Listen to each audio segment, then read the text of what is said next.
मैं ऑथेंटिक बातें करता हूं, जो चीजें ऑथेंटिक होती हैं वही बात करते हैं। तो ये बदलाव क्या है, कैसे है, जानेंगे वीडियो के माध्यम से इससे। और ये कहूंगा कि शुरू से लेकर लास्ट तक पूरा वीडियो आप लोग जरूर देखना। तो सबसे पहले मैं आपको एक डॉक्यूमेंट दिखाता हूं जिसको लेकर लोगों में थोड़ा सा मच गया कि ये क्या आया है।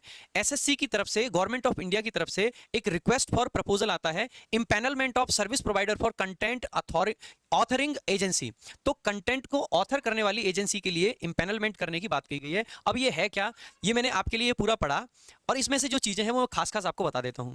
अब तक एसएससी में क्या होता है, देखिए जैसे कंप्यूटर बेस्ड आपका एग्जाम होता है, सीबीटी जिसको बोला जाता है, उसमें एक बंदा होता है जिसको टेंडर दिया जाता है कि भाई आप पूरा का पूरा एग्जाम संभालेंगे। एक बंदा इन द सेंस एक एजेंसी होती है, और उस एजेंसी की जिम्मेदारी ये होती है कि आपके सेंटर्स होंगे, आपके कंप्यूटर्स होंगे, सारी चीजें आप करोगे, उसके अलावा जो क्वेश्चंस होंगे वो भी आप ही के होंगे। जिसकी वजह से अक्सर करके आपने देखा कि मेरिट बहुत हाई जा रही है, कट ऑफ बहुत हाई जा रही है, और उस हाई कट ऑफ को एड्रेस करने के लिए एसएससी को कुछ ना कुछ करना पड़ेगा।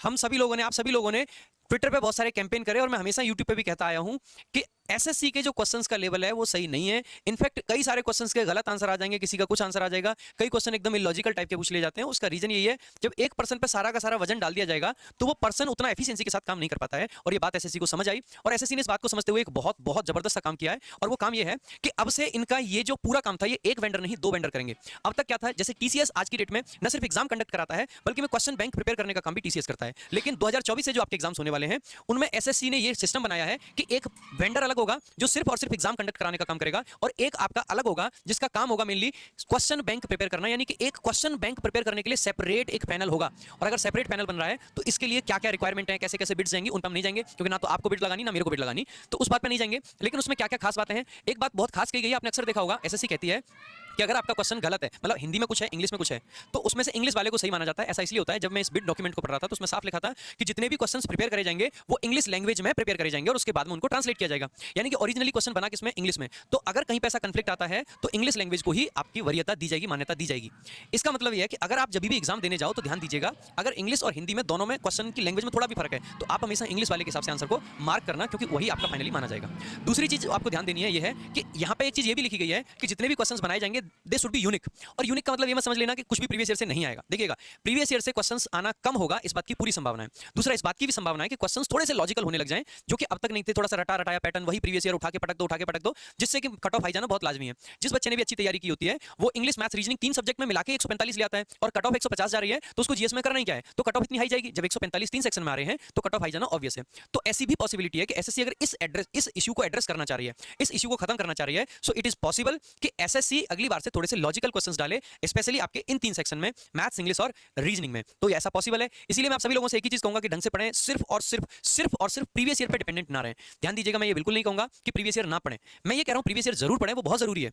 लेकिन साथ ही साथ में, क्योंकि एक नया वेंडर आपका क्वेश्चन क्रिएट करने वाला है, जैसे हम आपसे हमेशा से बोलते आए हैं कि 2018 से लेके 2023 तक के सारे पीवाईक्यू करो। 18 से क्यों बोलते हैं भाई, क्योंकि टीसीएस जो आया था वो 2018 में आया था।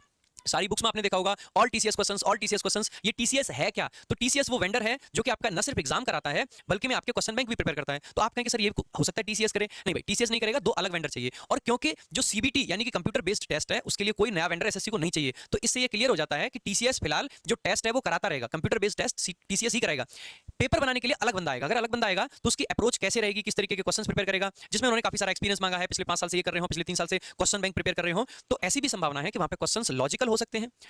मैं एकदम से ये भी रूल आउट नहीं कर सकता हूं, हो सकता है और भी आसान कर दें, पॉसिबिलिटी तो बहुत सारी है। अगर कोई नया बंदा भी फाइनली नहीं हुआ है, किस बंदे का बैकग्राउंड कैसा है, किसने किस एजेंसी में कैसा काम किया है, तब तक नहीं कह सकते। लेकिन कहीं ना कहीं जो एसएससी का पर्पज है वो यही है कि पेपर में एक तो कट ऑफ को किसी तरीके से मैनेज करा जाए, क्योंकि यूपीएससी में भी यार 50% पे कट ऑफ चली जाती है।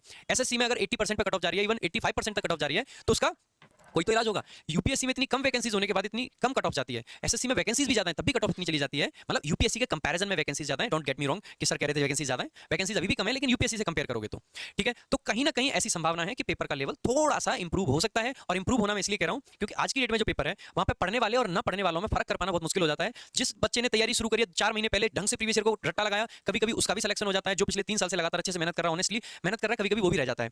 अगर पेपर का लेवल थोड़ा ठीक होता है, यूपीएससी में आपने देखा होगा बहुत कम ऐसा होता है कि तुक्के वालों का काम चल जाए, एसएससी में अक्सर ऐसा देखने को मिलता है कि कुछ लोग तो तुक्के से भी सेलेक्ट हो जाते हैं।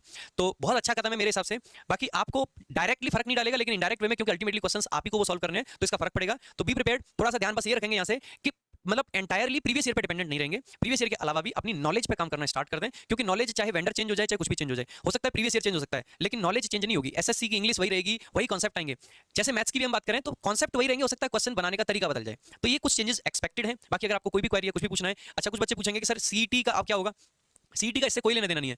मान लीजिए सीईटी होता है या नहीं होता है, एसएससी को तो पेपर बनाने हैं। अगर सीईटी होता है तो एसएससी को मेंस के पेपर्स बनाने हैं, और अगर सीईटी नहीं होता है तो एसएससी को प्री मेंस सबके बनाने हैं। तो इससे सीईटी पे कोई फर्क नहीं पड़ेगा। लेकिन फिलहाल अगर मेरा ओपिनियन ये है कि फिलहाल सीईटी 24 में नहीं आ पाएगा। आप बढ़िया से तैयारी करें, एसएससी के हिसाब से पढ़ें। सीईटी का कुछ बड़ा रोल नहीं है, और सीईटी अगर आता भी है तो उसका रोल बहुत लिमिटेड है, प्रीलिम्स तक है, स्क्रीनिंग टेस्ट टाइप तक है, उसके अलावा कुछ नहीं है। बाकी असली एग्जाम आपका एसएससी का ही है और वो एसएससी का ही रहेगा। अगर कोई भी डाउट है तो कमेंट बॉक्स में जरूर पूछेगा। अगर